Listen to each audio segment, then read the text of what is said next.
The best thing I ever did, was getting an executive assistant, Valerie. She has released me from all of these difficult processes. One of my favorite books is Buy Back Your Time. These are the things is that you have to start concentrating on your practice, but in order to do that, you have to grow through other people. Because if you micromanage, keep everything to yourself, you will never grow. Hey, welcome back to another episode of the Law Firm Success Story. Now, one of the things that really helps a law firm become successful is when they can really provide their clients with a clear source of where to get answers, because you may not be the one who answers all of their questions, but if you have some great strategic relationships, that can go a long way in creating tremendous value for your clients. So today I have a great guest who has done that in his firm. So I want to bring our guest on. Philip, welcome to the show. How are you? I'm great. Thanks, Terrell. Thanks for bringing me on. I've been looking forward to talking to you. We've talked, about 6 months ago, and this is a great way to reconnect. Absolutely. Now, I guess for, people who may not be familiar with your firm, can you give a little bit of context on what kind of services your firm provides to your clients? And then I want to talk about how did you build that kind of relationships up? Oh, no problem. Yeah, we're an outside general counsel firm, so we work only business to business. So we're not going to be representing consumers directly. So we represent the founders, their teams, but our outside general counsel model is directed on a 3-tiered approach. Number one, obviously legal. Number two is business advice. And number three is obviously what you just talked about, our network. And we'll represent these businesses for long-term relationships, not one-off transactions. And generally, we focus on almost every industry. We're heavy into transportation, manufacturing, and real estate and other service businesses. But we'll do everything from commercial real estate and zoning. We'll talk to them about corporate structure and restructure, mergers and acquisitions. The list goes on and on. We're basically their source for everything that they'll need, both for legal and for strategic partners. We're sort of that hub for them. Nice. Now, I guess I'm curious for you because, that's not the typical story I hear lawyers say when they describe their relationship with their client. So, how was it for you of learning to make that adjustment on how do we become a more well-rounded strategic partner? So I think your question relates to how do we get here, or is it related to generally, how to become a better strategic partner? Well, it's more about when I talk to a ton of lawyers, and that's usually not the perspective that they have is hey, hey, everything they need from a strategic partner. Their relationship is usually a bit more transactional, and it's more of hey, we're here for this one thing. So it's for you, how'd you make that mental shift of you're not there just for the transaction? Yeah, sorry. Yeah, it through a lot of pain, Terrell, a lot of pain. Tons and tons of pain of going through and figuring out what we wanted to do. And it was interesting as we went through and we've done almost every area of the law. And it took me a long time and our team a long time to take the step to do what we knew was right.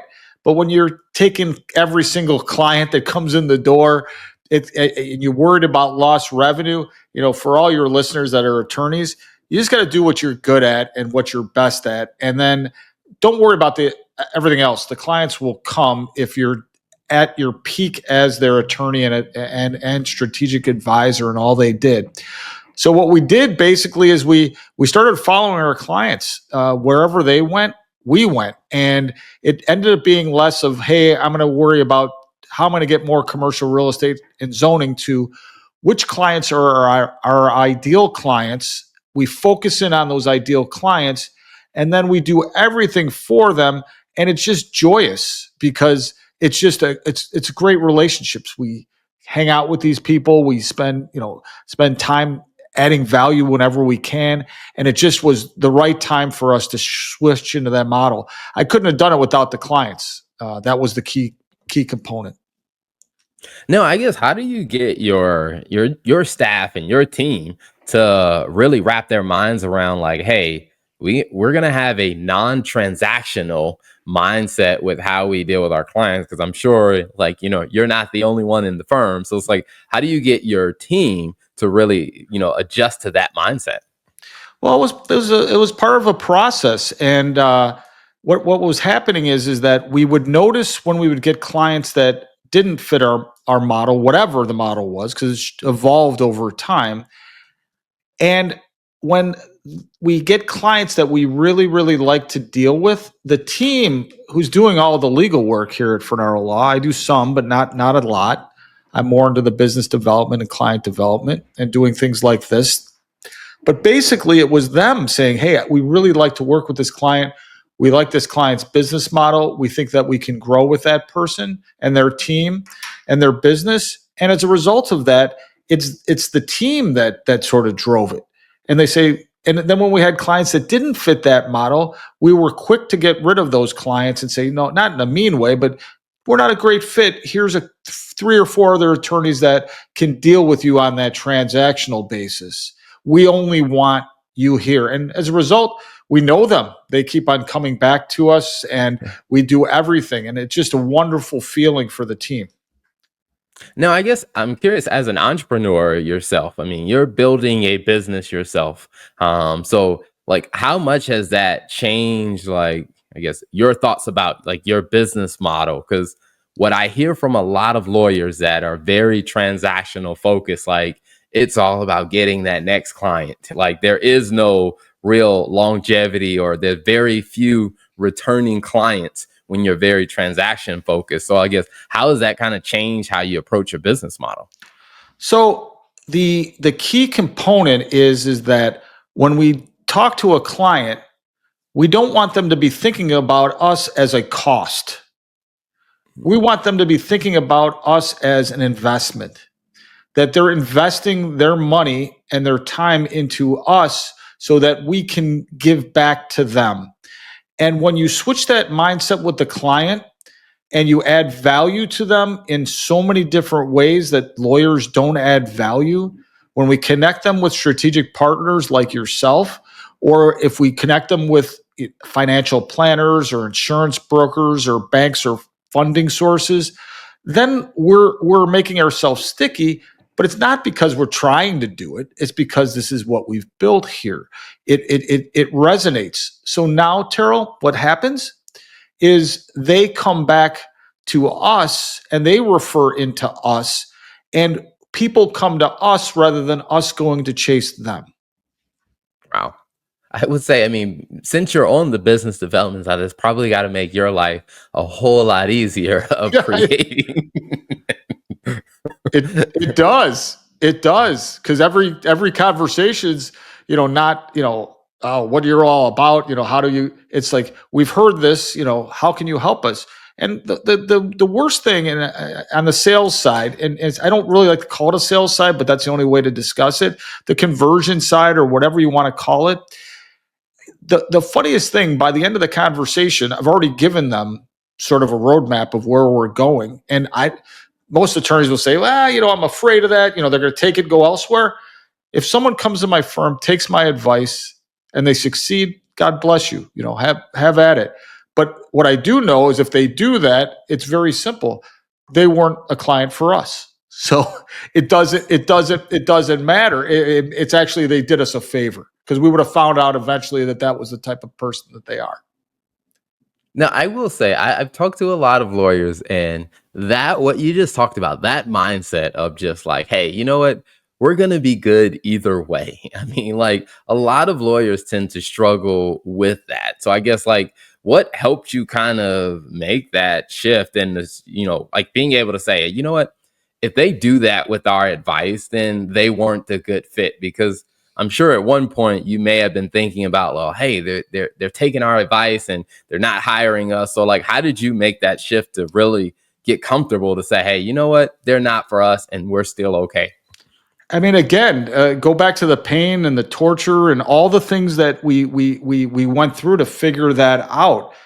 It's, once you know what you're looking for, then whatever is not that is not you're going to be your client or your relationship or strategic partner. You have this sort of small group of people that you will do business with and be happy to do business with. And not every relationship's perfect, but you really, when you have imperfect relationships with people that fit into this model or fit in this ideal client sort of space, then you get through all the problems that they have. So it's just trial and error, and then realizing it, and then knowing who the proper strategic partners are and who the proper client base is. Nice, nice. So if people are interested in learning a little bit more about your firm and just like, hey, what is, the Finaro firm, what is their ideal client to where like, hey, if I come across that, I need to send them your way. So where's the best place for them to go to learn more about your firm?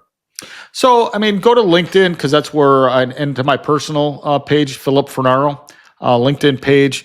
If you really want to know more about me, you can go to my podcast, lbmpodcast.com is the website. You find it on Spotify, Apple.